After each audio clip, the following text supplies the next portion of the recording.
निलेश लंके साहेब, आज शिवम डोंबेचा वाढदिवस आहे, त्यामुळे आपल्या सगळ्यांच्या वतीने त्याला शुभेच्छा देतो. आपल्या 27 वर्षाच्या प्रवासात पवार साहेबांना साथ देणारे आपण सर्वजण आणि बंधू भगिनींनो,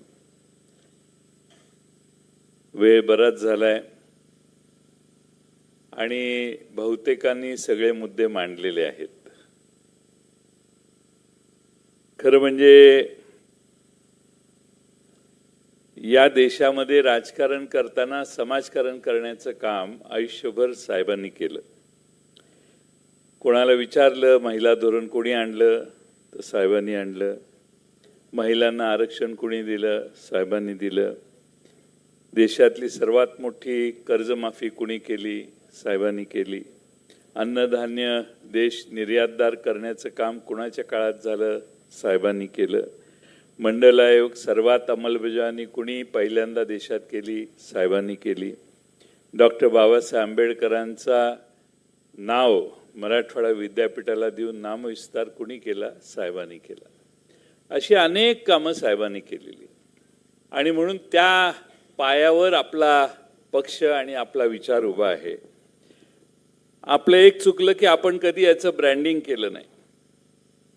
पण आज मागच्या 10-12 वर्षामध्ये आपली बरीच अधोगती झाली. बरेच लोक मला म्हणतात एवढे गेले तेवढे गेले तेवढे गेले. मी सहज परवा कोणाला तरी सांगत होतो की हे सगळे आपल्याकडेच होते 2014च्या आधी. 2014च्या आधी हे सगळेच आपल्याकडे होते, तरी आपला पराभव झाला 2014 साली.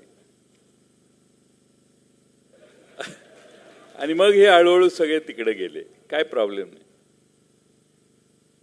आता जर उलटी लाट आली तर यांच्याशिवाय आपला विजय होऊ शकतो, फार चिंतेचं कारण नाही.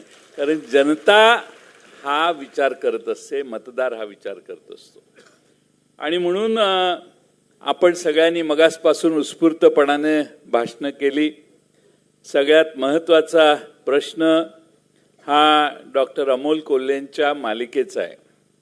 पण ती मालिका आपल्या पक्षाची नाही, आपला त्यांच्याशी काही संबंध नाही. पण अमोल कोल्हेंनी ही मालिका मांडली, लोकांच्या समोर मांडली. त्या मालिकेमध्ये आपल्या सगळ्या भारतातल्या व्यवस्था तत्कालीन या उलगडून दाखवण्याचं काम त्यांनी केलेलं आहे. आणि महाराष्ट्रामध्येच नाही तर देशामध्ये बहुजन समाजावर जो अन्याय आहे तो कसा महात्मा ज्योतिबा फुलेंच्यामुळं कमी कमी होत गेला, क्रांती कशी समाजात तयार झाली, याचं उत्तम दाखले हे अमोल कोल्हे आपल्या मालिकेतून दिसतात.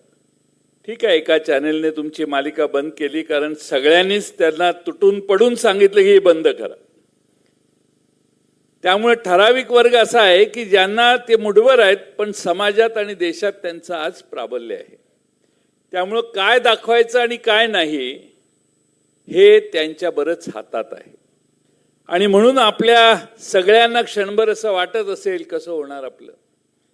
मला वाटतं की आपण सगळ्यांनी, मगाशी मला वाटतं रोहित दादांनी सांगितलं की का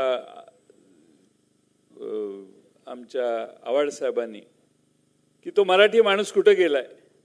अरे तो आपणच आहे.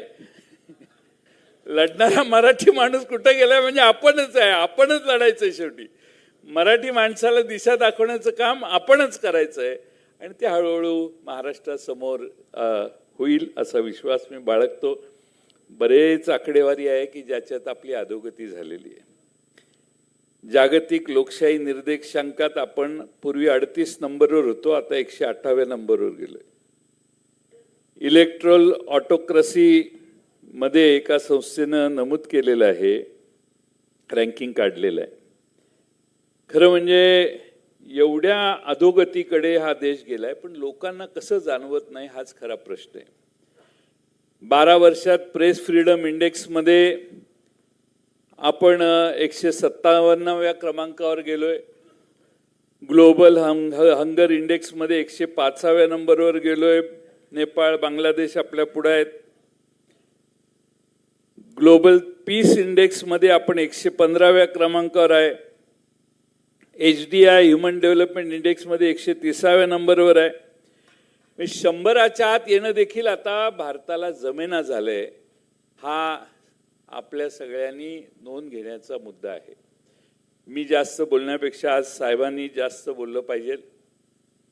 मी या ठिकाणी आदरणीय कमल किशोर कदम साहेब सभा सुरू व्हायच्या सुरुवातीपासून इथे येऊन बसलेले आहेत. पवार साहेबांना त्यांनी सुरुवातीपासून साथ दिलेली आहे. पवार साहेबांच्यावर प्रचंड निष्ठा आणि प्रेम असणारे ते नेते आहेत. असे अनेक मान्यवर आले ज्यांचा उल्लेख कदाचित झाला नसेल, पण त्या सर्व मान्यवरांना हा विश्वास देतो की आदरणीय पवार साहेबांच्या मागं आपण सगळे ताकदीने उभा राहू. पवार साहेबांच्यामध्येच ही जादू आहे, फिनिक्स पक्षाप्रमाणे पुन्हा जग निर्माण करण्याची, पुन्हा बाहेर येण्याची. आपल्या सर्वांच्या आशीर्वादाने होईल. काळ अवघड आहे, थोडीशी अडचण आहे, लोकांच्यात थोडीशी नाराजी निराशा आहे, पण या सगळ्या गोष्टी हळूहळू जनतेला कळायला लागल्यावर जनताच अधिक सक्षमपणाने पुढे येईल असा विश्वास आहे. पवार साहेबांना गेले 40-50 वर्ष साथ दिलेले गोरे साहेबांच्यापासून इकडं वंदनाताई चव्हाणांपर्यंत, लक्ष्मणराव ढोबळेंपर्यंत. लक्ष्मणराव ढोबळे तर तिकडे जाऊन परत इकडे आले.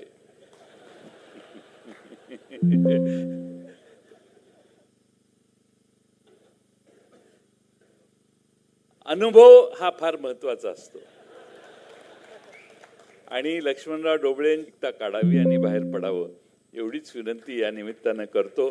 पुन्हा एकदा वेळ न घालवता आदरणीय पवार साहेबांनी बोलावं अशी विनंती करतो. यानंतर प्रकाशन होतंय पुस्तकाचं आणि लोकसाहित्य हा अंक आजपासून या ठिकाणी चालू होतोय. त्याच पद्धतीनं महाडच्या सत्याग्रहाचा एक